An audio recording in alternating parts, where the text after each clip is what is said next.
नमस्कार दोस्तों, हमारे राजस्थान सुपरफास्ट न्यूज चैनल में आप सभी का स्वागत है। राजस्थान की हर बड़ी खबर को सबसे पहले देखने के लिए हमारे चैनल को सब्सक्राइब कर लें, साथ ही साथ बेल आइकन दबा लें, जिससे आपको हर खबर सबसे पहले मिल सके। राजस्थान की राजधानी जयपुर के वैशाली नगर थाना इलाके में आज NHAI के कंसल्टेंट अधिकारी की दिन दहाड़े गोली मारकर हत्या कर दी गई। उन्हें जयपुर के प्रोजेक्ट डायरेक्टर ऑफिस के बाहर उस वक्त गोली मारी गई जब वह मीटिंग खत्म कर बाहर आ रहे थे। Consultant RK Chawla private consultancy company के अधिकारी थे और दो अन्य लोगों के साथ गुरुग्राम से जयपुर दोपहर 1:30 बजे आए थे। जयपुर गुरुग्राम पर चल रहे प्रोजेक्ट को लेकर मीटिंग थी। 35 करोड़ के 14 फुट ओवर ब्रिज का प्रोजेक्ट चल रहा था। मैनेजर टेक्निकल हरि सिंह ने बताया कि RK चावला जयपुर में रिव्यू मीटिंग में तीसरी बार हिस्सा लेने आए थे। राजस्थान पंचायती राज चुनाव में इस बार लोगों की नजरें मुख्यमंत्री अशोक गहलोत के गृहनगर जोधपुर पर टिकी हैं। यहां जिला प्रमुख सीट पर दिग्गज नेताओं की नजर लगी हुई है। जिला प्रमुख पद के लिए बीजेपी और कांग्रेस में जबरदस्त घमासान मचा हुआ है, लेकिन राष्ट्रीय लोकतांत्रिक पार्टी दोनों का समीकरण बिगाड़ सकती है। जोधपुर जिले में जिला परिषद के 37 वार्ड हैं। एक वार्ड में सदस्य का निर्विरोध निर्वाचन हो चुका है। अब 36 वार्डों में चुनावी रण चल रहा है। चुनावी जंग जीतने के लिए सत्ताधारी पार्टी कांग्रेस और विपक्षी बीजेपी ने पूरी ताकत झोंक दी है। वर्षों तक अगर कोई अपने वतन से दूर रहता है और फिर उसे घर जाने का मौका मिले तो वह काफी खुश होता है, लेकिन एक पाकिस्तानी नागरिक पर यह बात लागू नहीं होती। 2 साल तक जिस पाकिस्तानी नाबालिग को अपने मुल्क की बजाय हिंदुस्तान की सरजमी पर इतना प्यार मिला कि जब उसकी वतन वापसी का दिन आया तो उसका गला भर गया। नाबालिग गलती से सरहद पार कर भारत आ गया था, लेकिन यह उसे भा गया। अब वो अपने मुल्क के लिए रवाना जरूर हुआ, लेकिन भारी मन से। इस पाकिस्तानी युवक को भारत बेहद पसंद आया। उसे 28 अगस्त को पाक रेंजर्स को सौंपा जाएगा। जयपुर ग्रामीण के नरेना इलाके में 8 साल की मासूम बच्ची का अपहरण कर दुष्कर्म के बाद हत्या करने के मामले में पुलिस ने सक्रियता दिखाते हुए महज 8 दिन में आरोपी के खिलाफ कोर्ट में चालान पेश कर दिया।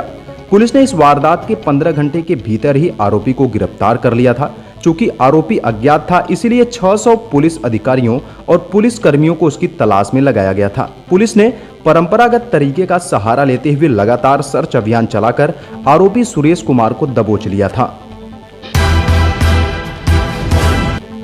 राजस्थान में चल रहे पंचायती राज चुनाव में फर्जी मतदान को लेकर प्रदेश के दूसरे सबसे बड़े शहर जोधपुर में जमकर हंगामा हुआ है। शहर के मंडोर पंचायत समिति स्थित डिगाड़ी कस्बे में फर्जी मतदान को लेकर काफी विरोध हुआ। हंगामा इतना बढ़ गया कि पुलिस को भारी जाब्ता तैनात करना पड़ा। जोधपुर जिले में 7 पंचायत समितियों में मतदान चल रहा है। जिले के फलौदी, बाप, घंटियाली, ओसिया, तिवरी, मंडोर और केरू पंचायत समिति में सुबह 7:30 बजे से मतदान चल रहा है, लेकिन फर्जी मतदान की शिकायत मंडोर पंचायत समिति में ही आई है। कोरोना महामारी से केरल में बुरा हाल है। बीते 3 महीनों में पहली बार एक दिन में कोरोना के 31,445 से अधिक मामले दर्ज किए गए हैं। राज्य में संक्रमण दर भी बढ़कर 19.03% हो गई है।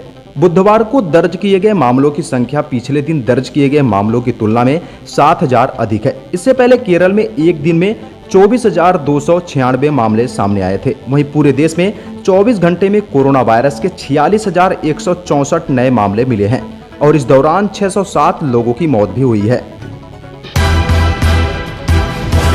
प्रधानमंत्री नरेंद्र मोदी ने सरकार की नई ड्रोन नीति को बेहद अहम बताया है। उन्होंने अपने ट्वीट में कहा कि ये इस सेक्टर के लिए लैंडमार्क मोमेंट है।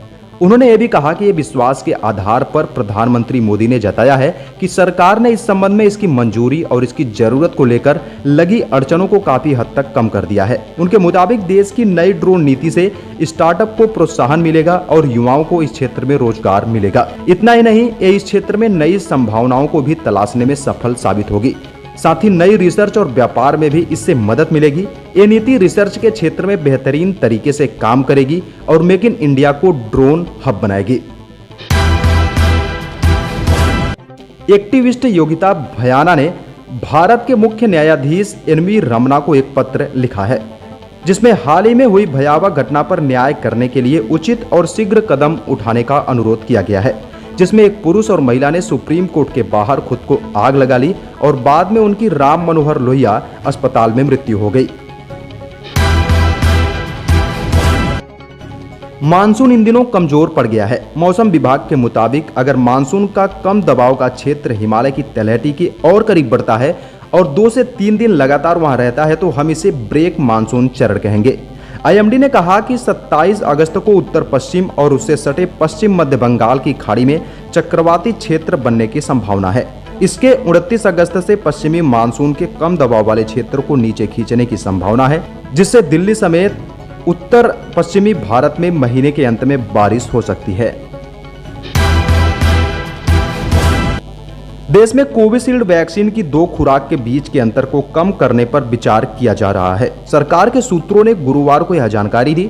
उन्होंने बताया कि भारत में टीकाकरण का राष्ट्रीय तकनीकी सलाहकार समूह में जल्द ही इस मसले पर चर्चा की जाएगी। मालूम हो कि देश में कोविशील्ड के टीकाकरण की शुरुआत में 2 टीकों के बीच अंतर को 4 से 6 हफ्ते रखा गया था। बाद में इस अंतर को 4 से 8 हफ्ते तक बढ़ाया गया।